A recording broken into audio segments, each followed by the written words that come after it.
Hello everyone, and welcome to another episode of Local is Lekker. Today's topic, I wanted to talk about the gaming landscape in South Africa.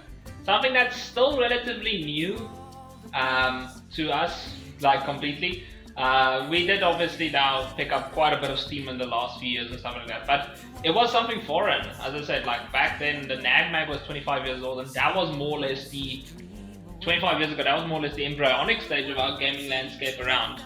But yeah, we've picked up a lot of steam since then. A lot of exciting things are happening currently, as well as, just South African games being released. There are a few by now, but there are few and far between, but still some gems to discover. So I wanted to go through that. I wanted to go through what's currently going on in terms of events in the country, and just other stuff, other small stuff with area open gaming. So yeah, you're going to be able to join me. I'm brewing myself a little bit of a rooibos tea that I'm going to be having now because it's got a little bit of cold. It's been raining the past few days, and it's not that Jakkelstroom Bolse Pro stuff. This is proper high-felt storms.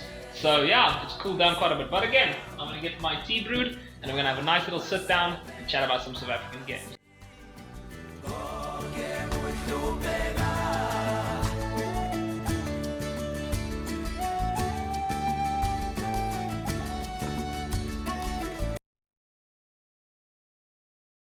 Let's start with the games that are South African. They are a little bit few and far between the most famous ones and all that, but it might just attribute to it's only becoming now more or less where it's way more accessible for indie developers to really stick their claws into being able to make a game like that's going big and commercial and getting it out there. So the first one really dates back to 1996. That'll be Toxic Bunny, which was a platformer. Probably the most famous first one of South Africa.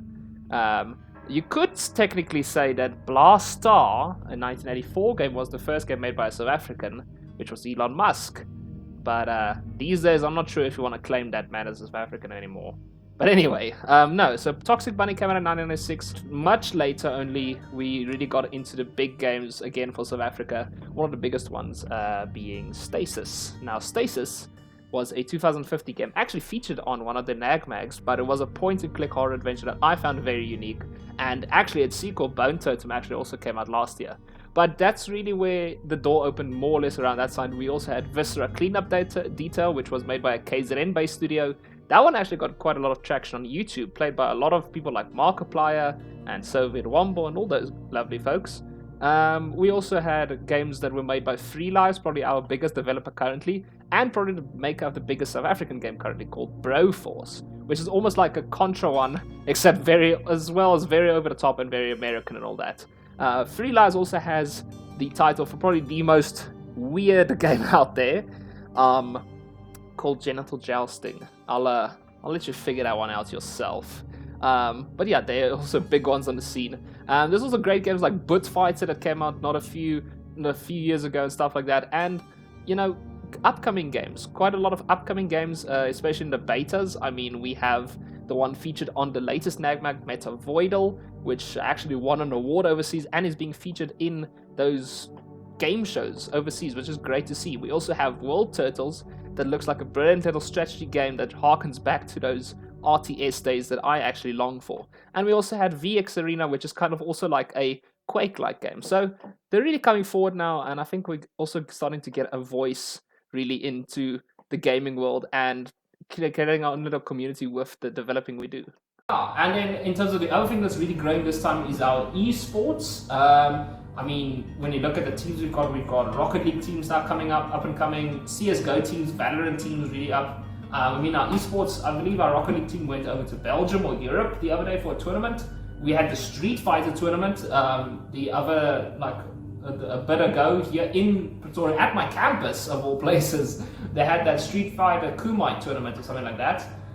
So really, we're getting a lot of esports as well as traction because I think schools are also starting to go more towards, back in the day, there wasn't really funding towards that. We didn't even really consider that as something serious, but as the world also realized that there was something in the competitive gaming scene, South Africa grew as well. We're getting esports featured a lot in classes. Coincidentally, back when I was in school, I started my own esports gaming club myself, which was a very interesting conversation with the principal. There used to be also this one section in the old NAGMAGs that they did called Home Coded, and that was basically this guy who decided to shed some light to South African indie developers and also the gaming scene in South Africa. I mean, he was talking about game jams, he was talking about places where you can go and see some of the local games being produced and all that sorts of stuff. And I thought it was great to get a little bit of exposure out there and also get people going.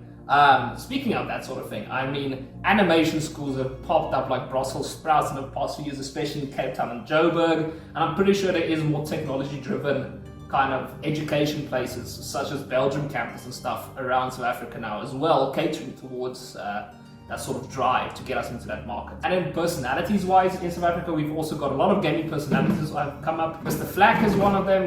He's amassed quite a bit of following on YouTube. And you've also got Bamflufsky, who's a great dude that gets involved with local talent here a lot. You've got Natchat and Z, and a lot of other internet personalities coming forward. I mean, I'm pretty sure the esports guys got their own following, as well as the people from the RagMac, new and old. They've also been around. They're also involved quite a lot in the LANs or in the organizing of Rage and all that. So it's a great thing. Our communities are really coming together. And in terms of enabling that as well, we're also seeing that quite a lot, especially with some other organizations, for example, Metal State getting involved with NAG. We've also seen it with our providers. I mean, Rain secured a deal with GeForce Now recently, which, if you don't know, is a cloud-based gaming platform allowing people with potato PCs like me to use the cloud to play high-end games. And I mean, in the state of our economy, unfortunately, in our country, that's an awesome one, knowing that you don't have to go and pay out of your pocket for PC parts when you can just play all the high-end games like that. So that's great. And I mean, other providers like MTN and Vodacom have realized this. They've made more deals, data bundles, and all that sort of stuff catered towards gaming. And MWeb and Telkom are regularly organizing events and stuff like that. So it's great. We're seeing a lot of stuff and moving parts coming together, synergizing, which is really getting great growth for this community. I mean, we've got our local personalities, we've got our providers, we've got event organizers, we've got a whole lot, and it's all gelling together and it's all coming together nicely, which means I think in the next few years, especially in this country, we're going to see a lot of cool stuff happening with our gaming scene. I'm going to be really looking forward to that. But yeah, hopefully in 2024 we can add another South African game to that repertoire when my game releases, but we'll see how that goes. But yeah, I thought I would just shed some light on the gaming scene here. It's great to just talk about it. But yeah, that's how it currently is. I'm looking forward to the future. But until the next Lekker episode, you guys be lekker and stay safe. Guys, see you guys next time.